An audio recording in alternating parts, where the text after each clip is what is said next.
ताज़ा होले विद रिया में आपका स्वागत है और आप देख रहे हैं न्यूज़ PR। ये सोचना गलत है कि केवल बहुत मेहनत से पढ़ाई करने पर ही सिविल सर्विसेज आप क्रैक कर सकते हो।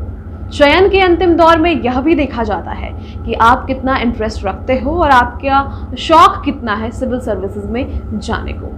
आज हम आपको IAS स्मिता सभरवाल के बारे में बताने जा रहे हैं। स्मिता सभरवाल दार्जिलिंग की रहने वाली हैं और उन्होंने कैसे UPSC एग्ज़ाम क्रैक किया, इसके अलावा उन्होंने कितनी ख्यातियाँ पाई, इन सभी के बारे में आपको बताएंगे। सबसे पहले तो उन्हें पीपल्स ऑफिसर के पुरस्कार से नवाजा गया था और इसके बाद वो पॉपुलर भी हो गई थी।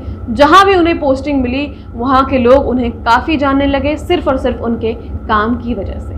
जिस वक्त यह UPSC एग्ज़ाम इन्होंने क्रैक किया था उस वक्त इनकी उम्र केवल 23 वर्ष की थी। और आपको बता दें कि 2000 में इन्होंने UPSC एग्ज़ाम क्रैक किया था और रैंक पाया था 4था रैंक और टॉपर रही थी UPSC एग्ज़ाम में। इसके अलावा उनके पिता कर्नल हैं और इन्होंने सारी पढ़ाई अपनी हैदराबाद से ही पूरी की है। हैदराबाद में ही इनके पिता पोस्टेड थे, तो वहीं से इन्होंने 12वीं अपना पास किया। 12वीं में केवल पास नहीं किया था, टॉप भी किया था। इसके बाद ग्रेजुएशन उन्होंने कॉमर्स से किया, हैदराबाद से ही। ग्रेजुएशन करने के बाद ही यह UPSC एग्ज़ाम की तैयारी में लग गई थी, क्योंकि इनके पिता चाहते थे कि ये UPSC एग्ज़ाम जो है वो एग्ज़ाम के लिए जो है वो तुरंत से तैयारियाँ करना शुरू कर दी। कॉमर्स से होने के बावजूद इन्होंने UPSC एग्ज़ाम में जो अपना विषय चूज़ किया था वो ह्यूमन साइकोलॉजी का चूज़ किया था। इसके अलावा एक और विषय चूज़ किया था अलग से। तो ह्यूमन साइकोलॉजी चूज़ करने के बावजूद इन्होंने UPSC एग्ज़ाम की जमकर मेहनत की और ये बताती हैं कि केवल 6 घंटे ये पढ़ाई करती थी, उसके अलावा 1 घंटे सुनिश्चित करती थी कि वो 1 घंटे ज़रूर खेलें या अपने आप को किसी और चीज़ में एंगेज करें, क्योंकि वो अपने आप को पूरी तरीके से सिर्फ पढ़ाई पर डिवोटेड नहीं रखना चाहती। क्योंकि उनका कहना है कि जब आप ऐसे सर्विसेज में जाते हो, सिविल सर्विसेज में जाते हो, तो आपको दीन दुनिया सोसाइटी सभी चीज़ों से मतलब होनी चाहिए। केवल और केवल अध्ययन कर सिर्फ बुक्स में ध्यान लगाकर आप सिविल सर्विसेज में अच्छे तरीके से सेवा नहीं दे पाओगे। आपको बता दें कि इन्हें बहुत सारी जगहों पर पोस्ट किया जा चुका है, जैसे कि विशाखापत्तनम, वारंगल, और जहाँ भी ये पोस्टेड रही हैं हर जगह इनके काम से ही इनको जाना जाता है और इन्हें वहीं से ख्याति भी मिली। आज भी लोग इन्हें जानते हैं इनके काम की वजह से। तो ये वेस्ट बंगाल की दार्जिलिंग की रहने वाली है, मैंने पहले भी बताया, लेकिन पढ़ाई अपने हैदराबाद में पूरी की।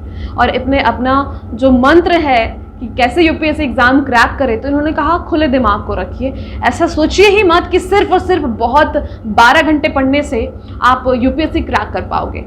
12 घंटे नहीं तो एटलीस्ट उतने घंटे पढ़ो जितने घंटे आपका इंटरेस्ट उसमें रहता है। जैसे ही इंटरेस्ट खत्म उस समय आप गैप ले लो, ब्रेक ले लो, उसके बाद वापस से पढ़ाई शुरू करो। ऐसा नहीं कि पढ़ाई की ज़रूरत नहीं है, पढ़ाई की बिल्कुल ज़रूरत है, लेकिन इसके अलावा आपका कितना इंटरेस्ट है वो भी मैटर करता है। क्योंकि जितना ज़्यादा आपका इंटरेस्ट रहेगा आप उतना ज़्यादा अध्ययन भी करोगे, जितना ज़्यादा आपका शौक रहेगा उतना ज़्यादा आप डिवोटेड भी रहोगे अपनी चीज़ों को लेकर। तो यह सब कुछ उन्होंने बताया है। इसके अलावा आपको बता दें कि अगर करंट अफेयर्स से उन्हें जुड़ना होता था तो वो पत्रिकाएँ पढ़ती थी, इसके अलावा TV न्यूज़ ये सब चीज़ें देखती थी। तो ऐसा नहीं है कि वो बिल्कुल अछूते रह गई थी बाकी चीज़ों से, बाकी चीज़ों पे भी ध्यान रहा।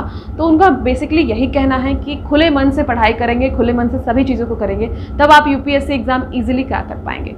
उनका कहना है कि आप मान लीजिए क्रैक कर भी लेते हो तो सेवा के दौरान जब आप पोस्टेड होते हो तो उस दौरान आपके मन से वो भाव नहीं आता है, और शायद इसीलिए इनके मन से कुछ ज़्यादा ही भाव आया और इन्होंने खूब सेवा की सबकी, और इसीलिए आज ये जाने जाती हैं। इन्हें बहुत सारा पुरस्कार दिया गया, लेकिन ये कहती हैं कि मेरा काम ही सबसे बड़ा पुरस्कार है।